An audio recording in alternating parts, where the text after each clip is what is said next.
Hi hello नमस्कार, मी धनश्री तुमचं स्वागत करते माझ्या एका नवीन मिनी ब्लॉग मध्ये. तर रोज रोज ना पोळी भाजी खाऊन खूप कंटाळा आला होता. मग म्हटलं काहीतरी बनवूया. मग मी काय केलं, रात्रीच उडदाची डाळ भिजत घातली होती कारण दहीवडे बनवायचे होते. ती डाळ स्वच्छ धुवून घेतली, नंतर त्यामध्ये मीठ आणि ओवा टाकला आणि छान असं मस्त फेटून घेतलं. मिक्सर मध्ये डाळ फिरवताना त्यामध्ये अजिबात पाणी टाकलं नाही. नंतर झाकण ठेवून 10 मिनिटांसाठी ठेवून दिलं. तोपर्यंत दह्यामध्ये साखर टाकून मिक्स करून घेतलं आणि नंतर वडे तळायला सुरुवात केली. नंतर ना असे गोल्डन ब्राऊन होईपर्यंत मस्त छान असे तळून घेतले.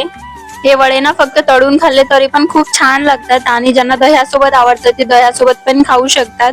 नंतर ना पूर्ण वडे तळून झाले. मग थंड पाणी घेतलं आणि त्यामध्ये पूर्ण तळलेले वडे टाकून घेतले. पाण्यामध्ये टाकले की सॉफ्ट होतात, मग दह्यासोबत खायला मज्जा येते.